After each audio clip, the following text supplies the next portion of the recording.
Son las 7 de la mañana con 7 minutos. Saludamos a Mario Ruiz, quien es de la bancada de Pachacuti. ¿Cómo le va, asambleísta? Buenos días.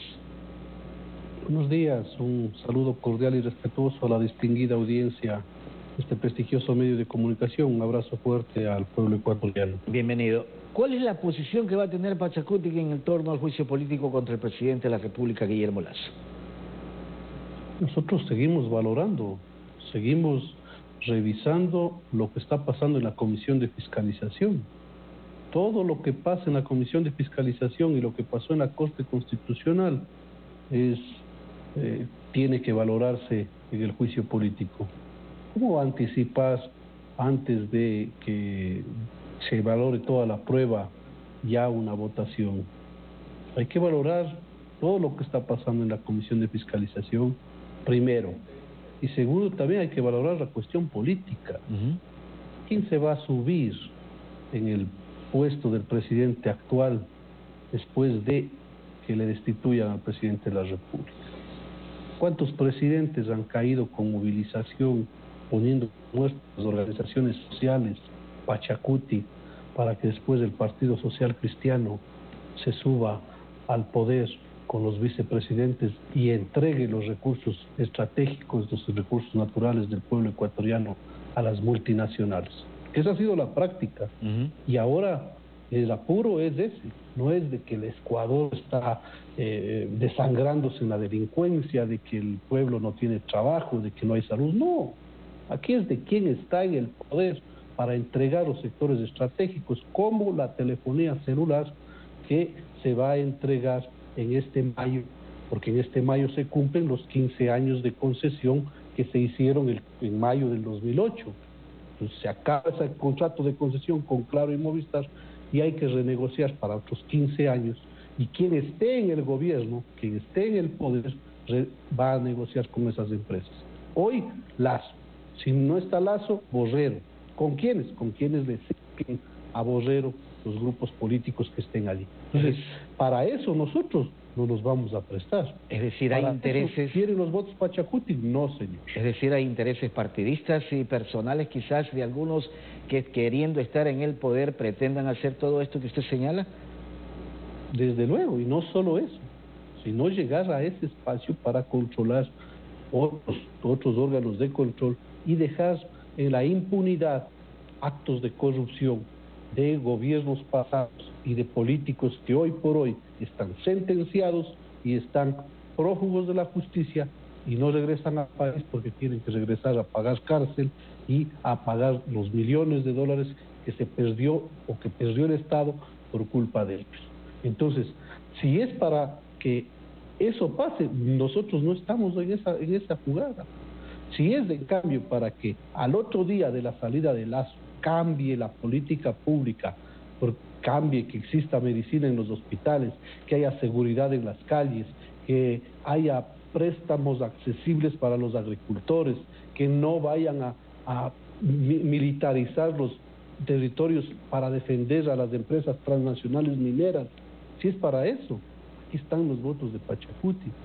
Pero si no es para eso, si es solo para lo dicho anteriormente, entonces no, porque nosotros sabemos perfectamente quiénes van a asumir el poder después de Guillermo Lasso. El mismo grupo político, los mismos asesores, los mismos ministros. No es solo el membrete, no es solo el presidente que gobierna este país, es todo un equipo de gente que está allí pensando solo en los intereses de un grupo de la población, de banqueros, de tenedores de los bonos de la deuda externa y de multinacionales mineras y petroleras.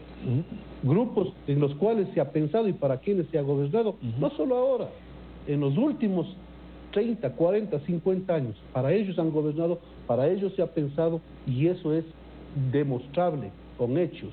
Como hoy en la Asamblea Nacional se juntan también para defender a esas élites políticas y económicas. Cuando se trata de aprobar leyes que favorezcan a la mayoría de ecuatorianos, ahí se juntan para que no pasen. Pero cuando se trata de aprobar leyes que perjudican a los bolsillos de la mayoría y solo favorecen a élites políticas, como la ley de reforma tributaria, se juntan y la aprueban. La semana pasada estuvimos aprobando una ley, o pretendimos nosotros como Pachacuti aprobar una reforma a la ley de educación superior para solucionar este problema que tenemos las familias pobres, porque son los jóvenes, 143,000 jóvenes bachilleres pobres que semestralmente no tienen acceso a educación superior, con esta ley actual, aprobada por el correísmo. ¿Qué pasó el jueves? Se juntó el gobierno y el correísmo e impidieron que pase esa ley reformatoria a la ley de educación, así como se juntaron en cambio para aprobar la ley de reforma tributaria. Se juntaron para impedir que aprobemos una ley que elimine los sueldos vitalicios de los presidentes y vicepresidentes de la República. Entonces, con hechos nosotros podemos demostrar que en realidad, cuando se trata de defender a las élites políticas, a las élites económicas que están allí, ellos se juntan tranquilamente, no somos ¿Esa es la posición de Pachacuti o es la suya? ¿Así lo han decidido como movimiento y como bancada? Nosotros, esa es la posición clarita de Pachacuti. Ahora, si quieren a pensar en el proyecto político que nosotros tenemos, que es la defensa de la naturaleza, el agua, la tierra, pensar en un proyecto alternativo que no sea solo extractivismo minero, un proyecto alternativo de desarrollo económico pensado en el turismo rural, en el turismo y en la agricultura. Aquí están los votos de Pachacuti. No es que ustedes están conversando con el gobierno para buscar algún arreglo y de alguna otra forma no votar a favor del juicio del presidente Lasso. No, eso es puro elucubración. Todo lo que se dice en redes sociales, toda esa paranoia, ese chisme. ¿No buscan ministerios, no buscan ninguna tajada dentro del gobierno? En absoluto. Lo que buscamos es que lo que está ocurriendo en la Asamblea Nacional, favorezca a la mayoría de ecuatorianos, a nuestra población a la cual representamos. Si eso, la salida de Lasso, va a favorecer a la mayoría de ecuatorianos, tomen los votos. Pero si es solo para favorecer a líderes políticos que están prófugos de la justicia o a líderes políticos que están ahorita mezquinados el poder para entregar los recursos naturales y las empresas estratégicas, no pues, ¿cómo así? Pachacuti no tiene líderes políticos que estén prófugos de la justicia y sentenciados por actos de corrupción. ¿Por qué tenemos nosotros que estar apoyando a un grupo político que pretende únicamente llegar al poder para eso, para dejar en la impunidad sentencias? Mario, ese es el discurso político.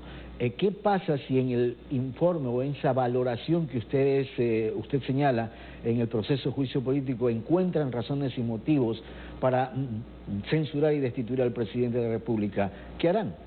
Ahí estarán los votos de Pachacuti. Si hay los méritos y en efecto, después de la valoración política, y existe méritos para destituirse, y eso va a representar, como decimos, un alivio a lo que está viviendo el pueblo ecuatoriano, ahí estarán los votos de Pachacuti. Pero si no es para eso, no, por más que haya presión mediática, por más que nos ataquen de lado y lado, desde el gobierno acusándonos sin pruebas, desde el correísmo acusándonos que somos lacistas, que porque no les apoyamos a dejar en la impunidad sus actos de corrupción del subgobierno, no les apoyamos, somos gobiernistas, por más que nos ataquen de esa manera, con todo el poder mediático que ellos tienen, no van a contar con los votos de nuestro lado. Si es en cambio para pensar en otro modelo de desarrollo económico, pensar en la mayoría de los ecuatorianos y proponer leyes como las que hemos propuesto nosotros. Vea, la ley que equipara los sueldos y salarios de los profesores, ¿quién la impulsó? La impulsó Pachacuti. La ley de vivienda social con la que están dando hoy escrituras a la mayoría de ecuatorianos que no tenían en las periferias de las grandes ciudades. ¿Quién la impulsó? Pachacuti. La ley de fomento del trabajo autónomo y el comercio minorista la impulsó Pachacuti, y con los comerciantes tuvimos que llegar a la asamblea para que esos grupos políticos se presionen y aprueben, porque no querían aprobar. Es decir, ustedes sí han hecho leyes a favor de los ecuatorianos que de alguna u otra manera en diferentes áreas necesitan normativas para poder establecer sus requerimientos. Punto 1. Punto 2.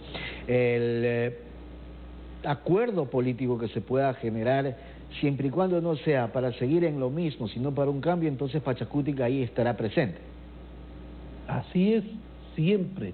que sea para cambiar esta realidad, siempre que sea para defender el patrimonio social del Ecuador. Vea, nadie está hablando ahorita, nadie, ningún medio de comunicación, ningún periodista, ningún político está hablando respecto a la concesión que se va a venir en este mayo de la telefonía celular. Eso es un gran negocio, y Movistar, entonces. Claro y Movistar se han llevado en estos 15 años 3.200 millones de dólares. 3.200 millones de dólares se han ido para las empresas multinacionales, solo en lo que declaran y lo que nos reportaron a nosotros, que yo inicié esta investigación. Asambleísta. Hoy van a volver a concesionar 15 años más. ¿Cuánto más se van a llevar? Asambleísta. Y nadie dice nada. Habrá que ver qué es lo que ocurre en el proceso de todo esto que está llevando la Comisión de Fiscalización y ustedes tomarán la determinación, obviamente, luego de esa valoración. Quiero agradecerle por haber estado con nosotros esta mañana. Muchísimas gracias a ustedes por el espacio. Buen día. Mario Ruiz, asambleísta de Pachacutic. Hacemos la pausa, son las 7 de la mañana con 17 minutos. Ya regresamos.